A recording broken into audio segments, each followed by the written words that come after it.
Bhadohi essential social media news platform. दोस्तों नमस्कार, मैं Irfan Ansari, Bhadohi essential news the social media platform. आज हमारे साथ वो शख्सियत है जो CEPC के राष्ट्रीय उपाध्यक्ष हैं। उनसे सवाल करेंगे साथियों कि ये जो जंग चल रहा है खाड़ी का, उसमें भदोही में जो भी काम है, मेन काम वो कारपेट का है और सब एक्सपोर्ट होता है। तो एक्सपोर्ट पे क्या प्रॉब्लम है, सरकार ने क्या सुविधा दिया है, तो उस पर सारी बातें होंगी। तो यह हमारे असलम महमूद साहब। हाँ सर, तो पहले तो आप अपना नाम बताइए। असलम महबूब मेरा नाम है। मैं पूर्व एकमा सचिव और इस वक्त वाइस चेयरमैन CPC भारत सरकार हूँ। सर अच्छा, ये यहाँ पे सिर्फ रोज़गार का एक ज़रिया मेन है। हाँ जी, भदोही में वो मेन काम है यहाँ पे कारपेट का। तो और खाड़ी में जंग चल रहा है, तो सबसे बड़ा प्रॉब्लम इसमें आप लोगों को क्या हो रही है? क्या काम में डिस्टर्बेंस है या काम जैसे था वैसे है? देखिए, सबसे पहले हम जो है, जब से टैरिफ लगा उससे लगातार ये कारपेट बेल्ट का काम कम हो रहा है और इसका बेनिफिट सीधा पाकिस्तान, अफ़गानिस्तान, टर्की, नेपाल को काफ़ी ज़्यादा हो गया, क्योंकि टैरिफ 50% लगने के बाद बायस का शिफ्ट उस सब कंट्रियों में होने लगा। तो लगातार वो प्रॉब्लम हम लोग झेल ही रहे थे। उसके बाद जैसे वो टैरिफ हटा, हम लोग को लगा एक राहत की वक्त आ गया है, चीज़ें अच्छी होंगी और इम्प्रूवमेंट होना शुरू हो गया था। मगर इसी दौरान जो खाड़ी युद्ध शुरू हो गया, जिससे बहुत व्यापक असर इस खाड़ी उद्योग को है और बहुत मेजर असर इसका हम लोग को पड़ रहा है। आने वाला वक्त जिस हिसाब से ये खाड़ी युद्ध अगर नहीं रुकता है तो हम लोगों पर असर इसका ज़्यादा पड़ेगा। इसका सारा फ़ायदा मतलब टर्की, पाकिस्तान और ये लोग उठा रहे हैं, जो और अदर मुल्क है। क्या इसमें सरकार को कोई पहल करना चाहिए था सर? डेफिनेटली सरकार इसमें मदद करनी चाहिए थी और सरकार को हम लोग का ज़रूर सपोर्ट देना चाहिए कि जो टैरिफ के वक्त में ज़रूर सपोर्ट चाहिए था। अभी तो इस वक्त का तो इतना नहीं है, मगर क्योंकि नेपाल से 10% की ड्यूटी थी और पाकिस्तान से 19% थी और टर्की से उनका 10% बहुत कम टैरिफ था, उसका बेनिफिट उस सब कंट्रियों को काफ़ी मिल गया है। और जिसके वजह से जो नए प्रोग्राम, जो नए साल 27 के जो कलेक्शंस थे, चीज़ें हैं, वो सब कंट्रियों में चले गए, जिससे हम लोग को व्यापक असर पड़ा है इसका। और आने वाले वक्त पे हम लोग देखते हैं कैसे इसको सॉल्व करेंगे, मगर असर तो इस इंडस्ट्री में काफ़ी है। तो आप लोग जाके सरकार से इस सिलसिले में कोई बात नहीं की है कि नहीं? देखिए, WTO का भी इशू है और वो पैकेज जो हम लोग को चाहिए था वो नहीं मिल पाया, जो भी रीजंस रहा हो, जिसके वजह से हम अपने बायस को होल्ड कर सकते हो, वो होल्ड तो नहीं हो पाए। बायस को क्योंकि सेल करना ही है, वो दुनिया में जहाँ पे उनको सस्ता माल मिलेगा, जहाँ टैरिफ कम होगा, तो वहाँ वो चले जाते हैं। और इसी का बेनिफिट नेपाल को और पाकिस्तान को, अफ़गानिस्तान को, टर्की को काफ़ी मिला, इवन चाइना को भी मिला इसका।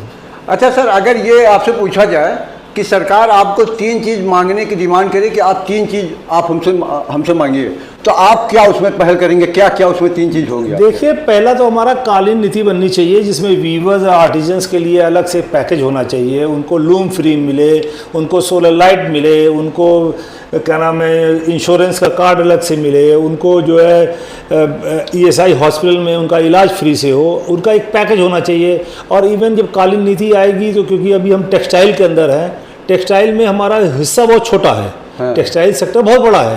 हाँ। हम लोग को 30 लाख लोग आसपास हमारे यहाँ इन्वॉल्व हैं, मगर अगर आप उसकी बात देखें, टेक्सटाइल में हमारा शेयर कम है। तो ये कालीन उद्योग को एक अलग से पैकेज मिलना चाहिए, अलग से स्टेटस मिलना चाहिए।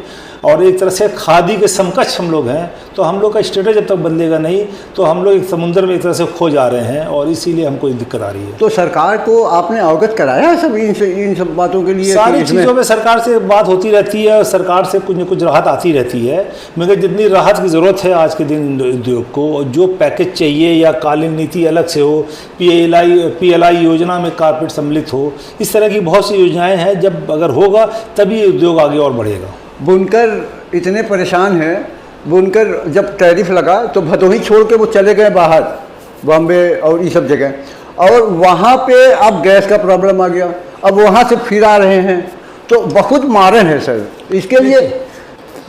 कालीन कुटीर उद्योग एक्चुअली जो है गांव में बसने वाला उद्योग है जी, इसका शहर से कोई मतलब नहीं है। तो हम लोग कारीगर्स को, बुनकर्स को उनके दरवाजे पे रोजगार मुहैया कराते हैं। तो ऐसे में अगर हम लोग को अलग से श्रेणी दी जाए, कालीन उद्योग को अलग से एक दर्जा दिया जाए जिसमें खादी की तरह उनको सपोर्ट मिले, तो वीवर्स को कहीं पलायन करने की ज़रूरत नहीं है, हम उनको दरवाजे पे उनका काम दे दें। और औरतों को वीविंग सेंटर्स बनाए जाएं, औरतों को लड़कियों को सिखाया जाए अलग से, तो उससे काफ़ी उद्योग को बढ़ावा मिल सकता है। आज 30 लाख लोग हैं, हम चाहते हैं साल 2 साल 3 साल के अंदर 40 लाख 50 लाख लोग इससे इन्वॉल्व रहें, और गाँव में बसने वाला एक कुटीर उद्योग है।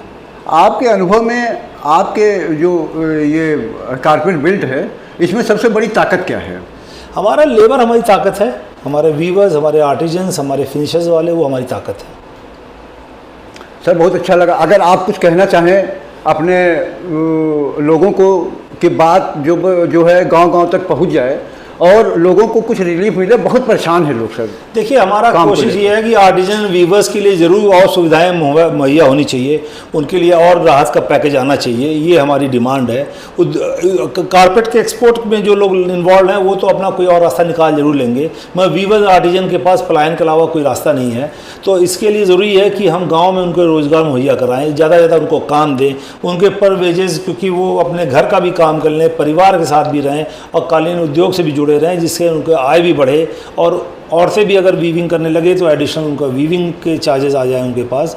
तो एक तरह से एक ही परिवार के 2 लोग कमाने लगेंगे तो रोज़गार भी मुहैया कराएंगे और उनको खुशहाली भी आएगी। अच्छा, यहाँ पे बहुत सारे उद्योगपति हैं, उन लोग को वो लोग क्या सहायता करते हैं? देखिए, हमारे तो जो बस में होता है वीवर्स के लिए, आर्टिजन्स के लिए, जो हम जितनी सबके पैरों, देखिए सबके उतनी ताकत नहीं है कि कोई इतना सपोर्ट कर सके, मगर हम लोगों ने कोविड के वक्त भी लड़ाई लड़ी थी और हमारे वीवर्स आर्टिजन्स का पलायन नहीं हुआ था। अभी भी हमारी कोशिश है, इस टैरिफ में भी हम लोगों ने लड़ाई बहुत लड़ी है, अपने वीवर्स भी हमारे साथ हैं, लोग भी साथ हैं, मगर हमको और ज़रूरत है पाकिस्तान, अफ़गानिस्तान, नेपाल और टर्की से मुकाबला करने के लिए। तो हर हाल में हम चाहेंगे टर्की, क्योंकि टर्की का बहुत सा मशीन मेड यहाँ पे इंडिया में आ रहा है, उनके यहाँ, हमारे यहाँ गलीचे पे 65% ड्यूटी उनके यहाँ है, उनका 20% भी यहाँ आ रहा है। इस तरह की चीज़ें हम सरकार को अवगत करा रहे हैं बराबर। उससे हमारा जो एक डोमेस्टिक मार्केट कैसे डेवलप हो, कैसे हम इस रोज़गार को और गांव-गांव तक पहुंचाया जाए।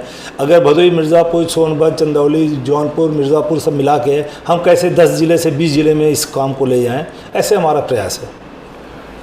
ये थे हमारे असलम महमूद साहब, जो राष्ट्रीय CEPC के राष्ट्रीय उपाध्यक्ष हैं।